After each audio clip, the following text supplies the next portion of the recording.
नमस्कार दोस्तों, मेरा नाम राहुल। तो दोस्तों आज हम बात करने वाले हैं एसएससी जीडी का जो 24/2/2024 को जो एग्जाम लिया गया था, उसके अंदर जो आपकी यहाँ पर शिफ्ट थर्ड हुई थी, उसके अंदर जितने मैथ क्वेश्चन पूछे गए थे आज की इस वीडियो के अंदर हम उनका फुल डिटेल सॉल्यूशन के बारे में बात करने वाले हैं। तो बिना किसी तरह के इस वीडियो को स्टार्ट करते हैं। आप जो इस वीडियो क्लास में हमें बात जरूर बताना कि आपको वीडियो कैसा लगा। तो चलते हैं सबसे पहले क्वेश्चन पर। सबसे पहले क्वेश्चन आपसे पर पूछा गया था कि 3800 रुपये की अंकित मूल्य वाली एक पुस्तक को 2128 रुपये में बेचने पर दिए जाने वाली छूट का परसेंट कितना है। देखो 2128 रुपये में आप फाइनल बेच रहे हो, आप बोलोगे बिल्कुल सही बात है। आपका अंकित मूल्य यानी कि मार्क प्राइस कितना था 3800 रुपये, मान लेता हूँ कि X% की आपने छोड़ दी होगी, है कि नहीं बात सही। आप बोलोगे बिल्कुल सही बात है। अब जो है आप इसको किससे काट लो, 19 से काट लो, 2 जीरो से 2 जीरो यहाँ पर उड़ जाएंगे आपकी। 19 से काटेंगे, 19 दूना 38 होता है, 19 से कम 19 होता है, कितना बचेगा आपके हाथ में, आप बोलोगे दो दो बचेगा। 19 से कम 19 होता है, फिर 3 8 बचेगा, 19 दूना कितना होता है 38 होता है कि नहीं बात सही। अगर इससे 2 से काटेंगे तो इसको कितनी बार आएगा, आप बोलोगे 56 बार आएगा।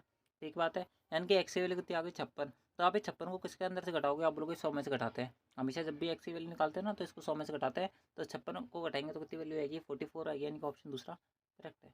अगले पे चलते हैं। अगला बोलो जरा आपसे, यहाँ पर एक घनाभ है जिसकी लंबाई चौड़ाई में जो है 50% और 20% वृद्धि की जाती है, और ऊंचाई जो है वो 30% कम कर दी जाती है। तो घनाभ के आयतन में कितने परसेंट की वृद्धि होगी। तीनों का सक्सेसिव लगाना और आपका आंसर आ जाएगा। देखो सबसे पहले क्या लगाएंगे, 50 प्लस का 20, क्योंकि दोनों के अंदर वृद्धि कर रहे हैं। तो 50 इंटू 20/100 हो जाएगा कि नहीं हो जाएगा, हो जाएगा। तो इन दोनों को सॉल्व करेंगे तो 2 जीरो से 2 जीरो कट जाएंगे, 5 दूनी 10 होता है, 5 और 2 70 होता है, यानी कितनी वैल्यू आएगी, आप बोलोगे 80 आएगा। अब हमें तीसरा जो लगाना है वो माइनस का 30% का लगाना है, क्योंकि आप क्या कर रहे हो इसके अंदर रेसिड्यू कर रहे हो, यानी क्या कर रहे हो आप यहाँ पर रिड्यूस कर रहे हो, कम कर रहे हो चाहे को, है कि नहीं बात सही। आप बोलोगे बिल्कुल सही बात है। दोनों का सक्सेसिव लगाऊंगा तो कितनी वैल्यू बचेगी, 80 माइनस का 30 यानी कि 50 बचेगा। माइनस का कितना बचेगा 80 इंटू 30/100। सॉल्व करेंगे 2 जीरो से 2 जीरो कट जाएगा, 38 24 होता है, 50 में 24 घटाएंगे कितनी वैल्यू आएगी 26, ऑप्शन थर्ड करेक्ट है। क्लियर है चीज़ें, ठीक है। कुछ नहीं लगाना आपको, यहाँ पर समतुल्य वाले क्वेश्चंस लगाने हैं और कुछ नहीं है, ठीक है। ये फालतू की बात है बाकी तो। अगले पे चलता है। अगला क्वेश्चन आपसे बोला जा रहा है कि B1 और B2 मिलकर किसी कार्य को जो है वो 20 दिन में पूरा कर सकते हैं। मैं मान लेता हूँ कि A प्लस B जो है किसी काम को 20 दिन में पूरा कर सकते हैं, ठीक है। B2 अकेले किसी काम को, यानी कि B जो है किसी काम को 60 दिन में पूरा कर सकता है, तो B1 कितने दिन में करेगा, यानी कि एक कितने दिन में करेगा, इंडायरेक्टली ये पूछ रहा है। देखो सॉल्व करेंगे तो 60 दिन का एलसीएम मान लो, यहाँ पर 3 आएगा, यहाँ पर 1 आएगा, बात सही है कि नहीं है। दोनों की जो एब्सेंस है टोटल मिलाकर 3 है, अकेले बी की एब्सेंसी 1 है, तो ए की एब्सेंसी कितनी रही होगी 2 रही होगी। 2 की एब्सेंसी से 60 काम करना है, कितना दिन का टाइम लगेगा 30 डेज का, ठीक है। यानी कि ऑप्शन जो पहला होगा वो करेक्ट होगा। अगले पे चलता है। अगला बोलो जरा आपसे, यहाँ पर 25 क्रमागत, यानी कि जो यहाँ पर सीक्वेंस वाइज जो नंबर्स होता है, प्राकृतिक संख्या है, नेचुरल नंबर्स है। अंतिम 13 संख्या को जो औसत है वो 39 है। सभी 25 संख्या का औसत कितना होगा। देखो आपसे आप बोला जा रहा है कि अंतिम जो 13 संख्या है उनका औसत जो है वो 39 है कि नहीं बात सही। तो क्या होगा कि 39 जो है अंतिम 13 संख्या होगा, है ना। तो आप ऐसा करो, यहाँ पर 39 आप बीच की संख्या मान लो, यानी कि आप कौन सी संख्या मान सकते हो, इसको 7वीं संख्या मान लो। 6 इसके आगे होगी और 6 इसके बाद की होगी, है कि नहीं ये बात सही। आप बोलोगे बिल्कुल सही बात है। 39 में 6 गए तो कितनी वैल्यू बचेगी, आप बोलोगे यहाँ पर 33 बचेगा, यानी कि यहाँ पर 33 रहा होगा। और यहाँ पर कितनी वैल्यू रहेगी, आप बोलोगे यहाँ पर 39 और 6 कितने होता है 45, ठीक है। कितनी संख्या आ गई आपके यहाँ पर, आप बोलोगे यहाँ पर 13 संख्या आ चुकी है। हमारे को कितनी संख्या चाहिए 25 संख्या और चाहिए। तो आप क्या करोगे, 25 के मार्ग संख्या है तो 45 के बाद में तो आप जाओगे नहीं, ठीक है। अंतिम 13 संख्या को औसत है, क्योंकि 39, तो आप क्या करोगे लास्ट की संख्या आपकी 45 रही होगी। तो 45 से अगर आप यहाँ पर 33 है, 33 आपकी 13वीं संख्या है, यानी कि कितने आपको आगे जाना पड़ेगा 12 संख्या आगे जाना पड़ेगा, यानी कि 33 माइनस का 12, यानी कि 21 संख्या से आपने स्टार्ट करी होगी और 45वीं संख्या तक आप पहुँचे हो यहाँ पर। सॉरी, यहाँ पर 20वीं संख्या से आपने स्टार्ट की होगी और 45वीं संख्या तक पहुँचे। तो इस प्रकार से आपकी टोटल जो है 25 क्रमागत संख्या रही होंगी, जिनका जो औसत है वो आपसे यहाँ पर पूछा जा रहा है। और इसके अंदर अंतिम 13 जो संख्या है उनका औसत कितना निकलेगा 39 निकलेगा। आप निकाल सकते हो 33 प्लस 34 प्लस ऐसे आप यहाँ पर 45 तक जोड़ोगे और उसके अंदर 13 का भाग दोगे तो आपका आंसर कितना आ जाएगा 39 आ जाएगा। अब हमें क्या करना है, 20 से 45 तक के बीच में जितनी भी संख्या है इन सबका क्या निकालना है, एवरेज निकालना है। तो कैसे निकालेंगे, सबसे पहले हमें इन सबका क्या करना पड़ेगा पता, आप लोगों को सम करना। सबसे पहले हमें इनका सम करना पड़ेगा। तो सम का फॉर्मूला क्या होता है, आप लोग n/2, n की वैल्यू कितनी है, टोटल नंबर है 25, 25/2 हो जाएगा इंटू सबसे पहला पद, सबसे पहला पद कौन सा है 20 है, सबसे अंतिम पद कौन सा है 45 है, तो 45 जोड़ दो। 25 20 और 45 तो होता है 65, तो आप इंटू 65 करेंगे यहाँ पर, लेकिन ये बात सही आप बोलोगे बिल्कुल सही बात है। टोटल संख्या कितनी है, आप बोलोगे 25 है, तो 25 का भाग देना पड़ेगा एवरेज के लिए, ये तो फॉर्मूला होता है।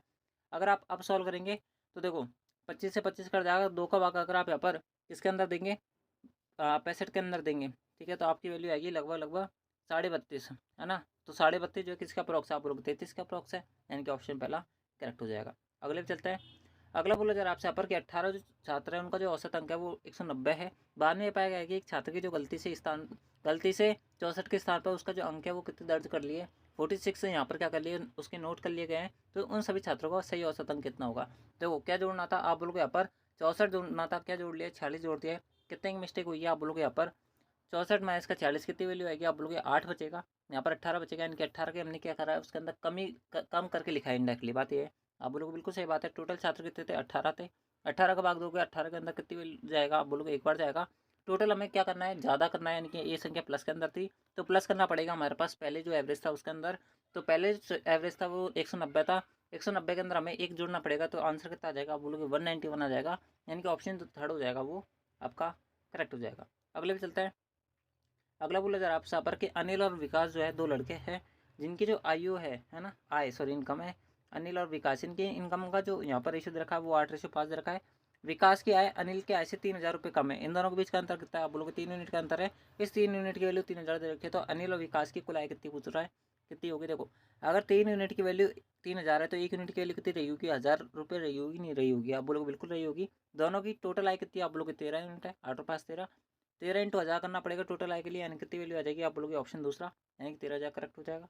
अगले पे चलता है। अगला बोला जा रहा है आपसे पर 8 दिन तक काम करने के बाद में पायल को पता चलता है कि उसका केवल 10% काम पूरा हुआ है, तो वह पिंकी को काम पे रखती है जो पायल से 50% अधिक कुशल है। तो शेष काम को पूरा करने में कितने दिन और लगेंगे। देखो साफ सी बात यह है कि यहाँ पर शेष काम हमें पूछ रहा है, पिंकी जो है पायल से कितनी यहाँ पर एब्सेंस है। आपसे अब बोला जा रहा है पायल को, मैं पायल पूरा लिख देता हूँ।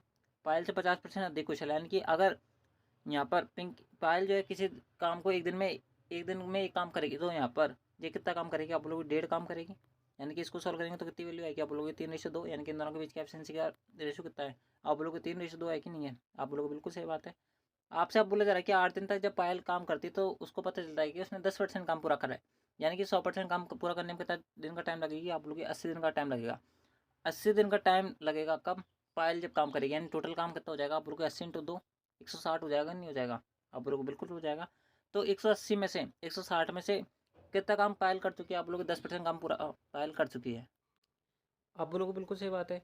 आपसे अब बोला जा रहा है कि 8 दिन तक काम कर जब यहाँ पर किसने किया है पायल ने पूरा किया है तो उसने केवल 10% काम पूरा कर पाई है, यानी कितना काम कर पाई है आप बोलोगे यहाँ पर 160 का 10%, यानी कितना हो जाएगा आप बोलोगे यहाँ पूरा कर पाई है। आप बोलोगे 16 काम जो है वो पूरा कर पाई है। अब कौन काम करने आएगी आप बोलोगे पायल काम करने आएगी, लेकिन दोनों काम करेंगे साथ में मिलकर। आप बोलोगे बिल्कुल सही बात है। तो दोनों के एब्सेंस से टोटल मिलाकर कितनी आएगी आप बोलोगे 5 आएगी। ठीक है 16, ठीक है कितना काम बचा हुआ होगा आप बोलोगे 16 काम वो कर चुकी है। कितना काम बचा हुआ है आप बोलोगे 144 काम बचा हुआ है। तो 144 काम को कौन करेगी 5 के एब्सेंस से पूरा करेंगे, तो 144/5 कितना आंसर आ जाएगा आप बोलोगे 5 दूनी 10 होता है, 5 8 40 होता है, 5 8 40 होता है, यानी कि 28.8 दिन का इनको टाइम लगेगा। ऑप्शन पहला करेक्ट है। ठीक है थोड़ा सा अच्छा क्वेश्चन था तो समझ लेने का ट्राई करना, मैंने आपको समझाने का ट्राई किया किस प्रकार से क्वेश्चन का आप आंसर निकालोगे। ठीक है चलते हैं अगले क्वेश्चन पर। अगला क्वेश्चन आप सबको बोला जा रहा है कि निम्न संख्याओं को क्या निकालना है, आपको एलसीएम निकालना है, लघुत्तम समावर्तक निकालना है। कैसे निकालोगे, लघुत्तम समावर्तक एलसीएम एक ऐसा नंबर होता है जिसके अंदर वो जिस भी संख्या का होता है ना उसका पूरा पूरा भाग चल जाता है, यानी कि जो भी हमारा आंसर आएगा उसके अंदर हमारे पास इन तीनों संख्याओं का जाना चाहिए, पूरा पूरा भाग जाना चाहिए, वही हमारा आंसर हो जाएगा।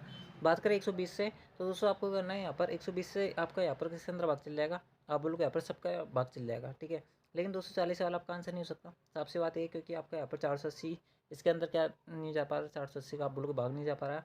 ठीक है उसके अलावा आपका 1800 आंसर नहीं हो सकता क्योंकि 24 का इसके अंदर भाग नहीं जाएगा। बात ये कि नहीं है। अब आपके दो आंसर बचे, एक तो 480 एक 960। हमें कौन सा लेना है आप बोलोगे लिस्ट कॉमन मल्टीपल होता है, यानी कि सबसे छोटा में क्या लेना है मल्टीपल लेना है। सबसे छोटा कौन सा 480 क्योंकि 480 के अंदर 480 का भाग चल जाएगा, 240 का भी चल जाएगा और 120 का भी चल जाएगा। 480 का मल्टीपल है दुगना है क्या 960, इस कारण से ये वाला हमारा आंसर नहीं हो पाएगा, यानी कि ऑप्शन जो आपका फोर्थ है वो करेक्ट है। अगले चलता है। अगला क्वेश्चन आप सब बोला जा रहा है कि इसकी वैल्यू बताओ। देखो कैसे सॉल्व करेंगे, जब भी आपको इस सवाल मिले ना तो आपको क्या कर लेना है नीचे जो फैक्टर है ना इनको माइनस कर लो एक दूसरे से। 2 यहाँ पर 1, ठीक है यानी कि 1/1 माइनस का 1/3 कर लो, है कि नहीं है। आपका पहला आपका फैक्टर बन जाएगा नहीं बन जाएगा आप बोलोगे बिल्कुल बन जाएगा।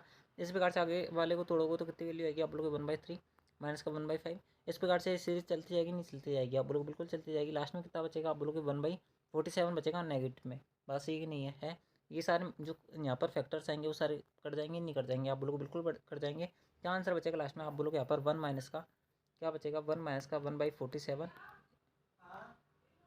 यानी कितनी वैल्यू आएगी आप बोलोगे 46/47, यानी कि ऑप्शन जो आपका फोर्थ होगा वो करेक्ट होगा। अगला क्वेश्चन आपसे बोला जा रहा है कि वह सबसे बड़ी संख्या ज्ञात करनी है, वह सबसे हमें बड़ा नंबर इंटीजर चाहिए जो जिससे हम अगर 60 को 90 को भाग करें तो 2 और 3 शेषफल बच जाए। यानी कि एक ऐसा नंबर आना चाहिए जिसको अगर मैं भाग करूँ 60 के अंदर तो मेरे पास 2 बच जाए, और एक बार 90 को भाग करूँ तो 3 बच जाए। लेकिन अगर शेषफल बच रहा है तो अगर मैं उस संख्या के अंदर से यानी कि 60 में से और 90 में से अगर इन दोनों घटा देता हूँ तो जो भी संख्या आएगी वो हमारे पास इन दोनों क्या होना चाहिए, पूरा पूरा फैक्टर होना चाहिए कि नहीं होना चाहिए। आप बिल्कुल बिल्कुल होना चाहिए। तो 60 में 2 घटाएंगे तो कितनी वैल्यू आएगी, 58 आएगी, और 90 में से अगर 3 घटाएंगे तो कितनी वैल्यू आएगी, आप बोलोगे 87 आएगी। तो अब हमें ऑप्शन में से एक ऐसा ऑप्शन चूज़ करना है जिससे हमारे पास दोनों ऑप्शन क्या हो जाए, भाजित हो जाए पूरे पूरे। तो बात करें 23 से आपका आंसर नहीं हो सकता, 17 से पूरा पूरा भाग जाएगा नहीं, 19 से नहीं जाएगा, बचेगा आपका ऑप्शन दूसरा। ये करेक्ट आंसर होगा, क्योंकि 29 का दुगुना 58 होता है और 29 का तिगुना जो होता है वो क्या होता है, 87 होता है। यानी कि ऑप्शन जो आपका सेकंड होगा वो करेक्ट होगा। अगले चलता है अगला क्वेश्चन आपसे पर महत्तम समवर्तक यानी कि HCF का पूछ रहा है। ऐसे सवाल जब भी आपको दिख जाए तो सबसे पहले आपको फ्रैक्शन वैल्यू अपनी कॉपी के अंदर लिखनी है, 9/20। उसके अंदर क्या आ रहा है आपके यहाँ पर 6/25। जब भी आपको ऐसे पूछा जाता है तो आपको पता होना चाहिए कि आपके ऊपर वाले जो नंबर है उनका तो HCF निकलता है और नीचे वाले जो नंबर है उनका क्या निकलता है, LCM निकलता है। ठीक है, तो इन सबका LCM कितना निकलेगा वो बात दूसरी है। सबसे पहले हम ऊपर वाले की बात करते हैं। ठीक है, तो अब आप इनका ऊपर वाले संख्याओं के क्या लोगे, HCF लोगे तो कितनी वैल्यू आएगी, देखो 9 के अंदर और 27 के अंदर तो 9 आ जाएगा, हाइस्ट तो ये आ जाएगा। लेकिन 9 और 6 के अंदर बात करेंगे तो इन दोनों के बीच में कौन कौन आएगा, आप बोलोगे 3 आएगा, है कि नहीं। तो ऊपर वाला जो भी नंबर आएगा वो 3 आएगा, यानी 3 से ऊपर वाला आएगा कि नहीं आएगा, आएगा। इनका ऑप्शन दूसरा ही करेक्ट है। बाकी नीचे लेना चाहो तो आप 100 ले सकते हो, क्योंकि 100 के अंदर 25 का भाग चल जाएगा, 20 का भी चल जाएगा और 50 का भी चल जाएगा, यानी कि ये वाला आपका आंसर आएगा। इनका ऑप्शन दूसरा करेक्ट है। ठीक है, बिल्कुल आसान सा क्वेश्चन था, कोई हार्ड क्वेश्चन नहीं था। अगले पे चलता है अगला क्वेश्चन आपसे बोला जा रहा है कि एक वस्तु है जिसका अंकीय मूल्य जो है क्रय मूल्य से 250% अधिक है। तो किस प्रकार सॉल्व करेंगे, देखो मान लो कि ये वस्तु जो आप 100 रुपये में खरीद लिया है, 250% आपने अधिक अंकित कर दिया है, कितने आपने अंकित कर दिया है, आप लोग 250 रुपये अंकित कर दिया है कि नहीं है। क्रय मूल्य का 250% है ना, क्रय मूल्य आपका 100 रुपये, तो उसका 250% कितना हो जाएगा, 250 रुपये हो जाएंगे। उस पर आपने दे दी 20% छूट, यानी कितने रुपये में दे दी आप, उस पर आपने दे दी 50% छूट, यानी कितने परसेंट आप, कितने परसेंट के अंदर आप उस वस्तु को बेच रहोगे, आप बिल्कुल 50% के अंदर बेच रहोगे। तो आप क्या करोगे, 50/100 से इंटू करेंगे, सॉल्व करेंगे, दो जो कर जाएगा, 25 पंजे कितना होता है, 125 होता है। यानी कि 100 का माल फाइनली आपका कितने में बिका, 125 में बिका, 25 रुपये का आपको नेट प्रॉफिट है, यानी कि 25% का आपको नेट प्रॉफिट है, यानी कि ऑप्शन पहला करेक्ट है। अगले पे चलता है, अगला क्वेश्चन आपको यहाँ पर ये दे रखा है, आपको इसको सॉल्व करना है। देखो एक्स और वाई की वैल्यू दे रखी है आपको कितनी, 3:5 है ना, और जेड और डब्ल्यू की वैल्यू कितनी है, यहाँ पर 2x और आपके 5 आया। इन दोनों की वैल्यू आप ये मान लो। ठीक है, यानी कि जेड की वैल्यू कितनी आएगी, आप लोग 3×2 = 6, और यहाँ पर 5 यानी कितनी वैल्यू आएगी, आप लोग की 25 आएगी। एक्स जेड की वैल्यू कितनी आएगी, आप लोग की 36 की 18 आएगी। और वाई की वैल्यू 5 है, डब्ल्यू की वैल्यू यहाँ पर 25 है, 25 कितने होता है, 25 कितने होता है, 125, 18:125 करेक्ट आंसर होगा। इनके ऑप्शन जो आपका तीसरा होगा वो करेक्ट होगा। अगले भी चलता है, अगला बोला जरा आपसे यहाँ पर कोई चक्रवर्ती ब्याज की एक निश्चित दर पर उधार दिया जाता है, वह धनराशि 3 वर्ष के अंत में 13,310 रुपये और 4 वर्ष के अंत में 14,641 रुपये हो जाती है। तो मूलधन पूछ रहा है, कुछ नहीं करना। देखो आपसे यहाँ पर बोला जा रहा है कि 1 साल का ब्याज मिला है कि नहीं मिला इतने ईयर के अंदर, आप बोलोगे बिल्कुल मिला है। तो कितने रुपये का आपको यहाँ पर रेट ऑफ इंटरेस्ट मिला होगा, आप बोलोगे 1। ठीक है, 4 में से 1 गया तो 3, उसके अंदर कितना बचेगा, 3 और 1, यानी कि 1331 रुपये का आपको ब्याज मिल रहा है, कितने पर, 13,310 रुपये पर। यानी कितने का रेट ऑफ इंटरेस्ट होगा, आप बोलोगे 10% का रेट ऑफ इंटरेस्ट होगा, आप बोलोगे बिल्कुल सही बात है। 10% यानी कितनी वैल्यू रही होगी, आप बोलोगे 10 का 11 हुआ होगा। यानी कि आपको ये 3 साल के अंदर कितना ब्याज मिला, आप बोलोगे 13,310 रुपये, वो राशि हो रही है ना। तो यहाँ पर इसका अगर 3 तिगुना निकालूंगा तो कितनी वैल्यू आएगी, आप बोलोगे यहाँ पर 1331 आएगा कि नहीं आएगा, आएगा। यहाँ पर कितना आएगा, 1000 आएगा। यानी कि 1331 यूनिट की वैल्यू जो है क्वेश्चन के अंदर इंडायरेक्टली आपको दे रखी है 13,310, यानी कितना दे रखा है, 10 गुना दे रखा है। तो 1000 का भी कितना होगा, 10 गुना, मूलधन आपका ये निकलेगा। यानी कितनी वैल्यू आएगी, आप लोग 10,000 आएगी, यानी कि ऑप्शन 4 आपका करेक्ट हो जाएगा। अगले पे चलता है अगला क्वेश्चन आपसे बोला जा रहा है कि एक बस जो है वो निश्चित समय से 60 मिनट देरी से रवाना होती है, यानी कि 1 घंटा लेट रवाना होती है। लेकिन 150 किलोमीटर दूर स्थित अपने गंतव्य स्थान पर समय पहुंचने के लिए उसने अपनी सामान्य चाल से 5 किलोमीटर पर आवर क्या कर दी, वृद्धि कर दी। तो बस की सामान्य चाल पूछ रहा है। ये क्वेश्चन जो है बड़ा ट्रेंडिंग में और हर शिफ्ट के अंदर क्वेश्चन पूछा गया है, तो आप इसको थोड़ा ध्यान से देखना। देखो 60 मिनट लेट से पहुंची, यानी कि 1 घंटा लेट से पहुंची है, बात सही है। दोनों की डिस्टेंस तो सेम ही रहेगी, चाहे लेट चलो चाहे जल्दी चलो, एक ही नहीं, बात सही। मान लेता हूँ उसकी चाल जो थी पहले एक्स थी, है ना, अभी कितनी है, x+5 है, बात सही है कि नहीं है कि 5 किलोमीटर पर आवर के अंदर वृद्धि करी है। आपको एक्स की वैल्यू निकालनी है और आपका आंसर आपके हाथ में हो जाएगा। सॉल्व करेंगे तो देखो अगर मैं इन दोनों का एलसीएम लूँगा तो कितनी आएगी, आप बोलोगे x+5 आएगा, और इस x+5 को मैंने यहाँ पर भेज दिया है कि नहीं है। तो कितनी वैल्यू बचेगी, आप लोग 150 बचेगा। सॉल्व करेंगे, यहाँ पर x+5 आएगा, यहाँ पर कितना आएगा, -x आएगा, x कट जाएगा, यानी कितनी वैल्यू आएगी, आप लोग 15 पंजे यहाँ पर 75 होता है, कितनी वैल्यू आएगी आपको सॉल्व करने पर, आप लोग 750 आएगा, है कि नहीं, बात सही। आप लोगों को बिल्कुल सही बात है, 750 आ गया कि नहीं आ गया, आ गया। अब आपको ऑप्शन के अंदर से एक ऐसा ऑप्शन चूज़ करना है जिसके अंदर है ना, जिसका मान अगर मैं एक्स रखूँ तो मेरा बराबर में कितना आ जाना चाहिए, 750 आना चाहिए इस इक्वेशन के अंदर रखने पर। आप लोग बिल्कुल सही बात है। सबसे पहले ऑप्शन को उठाते तो 25, 25 और 5 कितना होता है 30, 25 से 75 होता है, नहीं कि 750 आ रहा है कि नहीं आ रहा, आ रहा है, कंडीशन सेटिस्फाई करवा रहा है, यानी कि ऑप्शन जो पहला होगा वो एक करेक्ट आंसर है। अगले पे चलता है। अगला बोला जरा आपसे अपर साधन ब्याज की किस दर पर धनराशि जो है 24 वर्ष में स्वयं की तिगनी हो जाएगी। देखो 24 वर्ष में स्वयं की तिगनी, मान लो कि आपने 1 रुपये का क्या लिया, उधार लिया, 24 वर्ष में आपको करनी है तिगनी, यानी कि 2 रुपये का ब्याज चाहिए। रेट ऑफ इंटरेस्ट हमसे पूछ रहा है, बटे में 100 करोगे, सॉल्व करेंगे, ये 12 बार कटेगा तो 100/12 कितनी वैल्यू आएगी, आप बोलोगे 12×96 होता है, 8 से स्टार्टिंग वाला आंसर आएगा, 9 वाला भी नहीं आएगा, 10 वाला भी नहीं आएगा, 12×96 4 जीरो बचेगा, 32×36 होता है, 8.33 करेक्ट आंसर होगा, यानी कि ऑप्शन जो 4 है वो, ऑप्शन जो थर्ड है वो करेक्ट है। अगले पे चलता है। अगला बोला जरा आपसे, यहाँ पर 1 किलोग्राम टमाटर के मूल्य में 120% वृद्धि की जाती है और वृद्धि जो है 720 रुपये की है, तो प्रति किलोग्राम टमाटर का नया मूल्य कितना है। देखो 120% वृद्धि हुई, 120 की वृद्धि हुई और इंडायरेक्टली कितने रुपये की वृद्धि हुई, 720 रुपये की, यानी कि 720 जो है ना वो 120% के बराबर है। तो 100% वृद्धि होगी आप लोग कितनी रही होगी, इसको काटेंगे तो 6 बार आएगा, तो 6 × 100 यानी कि 600 रुपये आपने क्या रहा होगा, आपका टमाटर का मूल्य रहा होगा पहले। आप लोगों को बिल्कुल सही बात है। अभी कितने परसेंट वृद्धि हुई, 120% की, यानी कि नया मूल्य कितना हो गया आप लोग यहाँ पर 220 हो गया इंडायरेक्टली। 100% तो पहले खुद का था और 20% और बढ़ गया, 220 हो गया कि नहीं हो गया, आप लोग बिल्कुल हो गया। तो 2 से 2 कट जाएगा, 22×6 यानी कि 132 और 1 0 साथ में चल रहा है, यानी कि कितना आंसर आ जाएगा आप लोग को 1320 आ जाएगा, यानी कि ऑप्शन जो 4 होगा वो करेक्ट होगा। ठीक है, अगले पे चलता है। अगला बोलो जरा आपसे, पर रमेश जो है एक वस्तु को 236 रुपये में बेचकर 46 रुपये का लाभ उठाता है, यानी कि उसको 236 में 46 रुपये का लाभ है, यानी कि उसका कॉस्ट प्राइस कितना होगा। आप बोलोगे यहाँ पर 236 माइनस का 46 यानी कितनी रही होगी वैल्यू, आप बोलोगे 190 रही होगी। 190 पे कितने का प्रॉफिट है, आप बोलोगे यहाँ पर 46 रुपये का प्रॉफिट है, इंटू करेंगे 100, तो आपका जो भी आंसर आएगा बस वो यहीं से आएगा और कैसे नहीं आएगा। सॉल्व करेंगे अगर आप इसको तो 1 0 से 1 0 कट जाएगा, 460/19 इसको सॉल्व करना है, आपका आंसर आपके हाथ में। 19 दूना 38 होता है, कितना वैल्यू बचेगी आपके पास यहाँ पर, आप बोलोगे यहाँ पर 8 0 बचेगा, 19 चौक 76 यानी 24 पॉइंट समथिंग आंसर आएगा, यानी कि ऑप्शन जो दूसरा है वो करेक्ट है। अगले पे चलता है। अगला बोला जरा आपसे, यहाँ पर एक घड़ी का जो मूल्य है ना, थोड़ा ब्लर हो रहा है क्वेश्चन, मैं इसको थोड़ा से कर देता हूँ। ठीक है, तो आपसे अब बोला जा रहा है कि एक घड़ी है जिसका जो क्रय मूल्य है विक्रय मूल्य के बीच का जो अंतर है वो 560 रुपये है। यदि लाभ परसेंट जो है 35% का है तो विक्रय मूल्य पूछ रहा है। देखो क्रय मूल्य जितने में आप खरीद के लाए, विक्रय मूल्य जितने में बेच रहे हो, तो उसके बीच में तो आपका प्रॉफिट होता है। तो प्रॉफिट के जो आपकी वैल्यू है ना 560 रुपये, इंडायरेक्टली 35% की वैल्यू है। तो विक्रय मूल्य पूछ रहा है, विक्रय मूल्य कितना होगा। सबसे पहले आपको कॉस्ट प्राइस निकालना पड़ेगा कि नहीं निकालना पड़ेगा, आप बोलोगे बिल्कुल निकालना पड़ेगा। अगर आप इसको सॉल्व करेंगे तो 7 5 35 होता है, 7 और 8 56 होता है, ये इतनी बार कटेगा, 16 से काटेंगे 1600 रुपये, यानी कि आपका कॉस्ट प्राइस कितना रहा होगा, आप बोलोगे 1600 रुपये रहा होगा कि नहीं रहा होगा। आप लोग बिल्कुल सही बात है। कॉस्ट प्राइस और आपका सेलिंग प्राइस के बीच में 560 रुपये का अंतर है, यानी कि 560 रुपये आपने ग्राहक को बढ़ा के बताए होंगे, है कि नहीं ये बात सही। आप लोग बिल्कुल सही बात है। तो आपका सेलिंग प्राइस कितना आएगा, 6 15 6 21 यानी कि 2160 रुपये का रहा होगा। आप लोग आपका यहाँ पर क्या रहा होगा, आप लोगों की सेलिंग प्राइस रहा होगा, यानी कि ऑप्शन दूसरा करेक्ट है। अगले पे चलता है लास्ट में फाइनल क्वेश्चन है दोस्तों, आप लास्ट में वीडियो को एंड में हमें ये बात जरूर बताना कि आपको वीडियो कैसा लगा। तो चलते लास्ट क्वेश्चन पर, आप सब बोला जा रहा है कि आयतन बताना है आपको अर्धगोले का। अर्धगोले का आयतन क्या होता है, 2/3 पाई आर क्यूब, पाई की जगह पाई रख दो, आर का क्यूब कितना है 2.1 × 2.1 × 2.1, बात है कि नहीं सही, आप लोग बिल्कुल सही बात है। 7 21 यहाँ पर आएगा 0.1, लेकिन ये बात सही। भाई दोनों कितना होता है 44 होता है, 21 का स्क्वायर 441 होता है ना। और सभी पॉइंट को मैं हटा रहा हूँ एक बात के लिए, 1 2 3 3 पॉइंट बाद यहाँ पर क्या है पॉइंट आएगा, इनके बट्टे में कितना 1000 इंडायरेक्टली, है कि नहीं ये बात सही, बात सही है।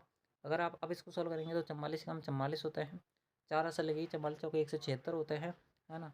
176 और 4 कितना होता है 180, यानी कि 18 असर लगेगी, 44 चौके 176, 176 और 8 कितना होता है 18 कितना होता है 8 और 4 14, है ना। और 17 और 1 18 1 19, 19.4 का अराउंड आपका आंसर आएगा, यानी कि ऑप्शन 4 करेक्ट हो जाएगा। ठीक है, तो दोस्तों इस प्रकार से ये थे आपके यहाँ पर SSC जी का 2024 को जो आपके यहाँ पर शिफ्ट थर्ड लिखे थे, उसके अंदर जितने मैथ क्वेश्चन पूछे गए थे उनका सोल्यूशन मैंने आपको बता दिया है। आई होप आपने इस वीडियो को शुरू से अंत तक देखा होगा। आपको ये वीडियो कैसा लगा वो आप हमें कमेंट बॉक्स में बताना। तो मिलता है आपके नेक्स्ट आंसर की वाली वीडियो के अंदर, जब तक ले जय हिंद, जय भारत, जय Hindustan. Thanks for watching, thank you.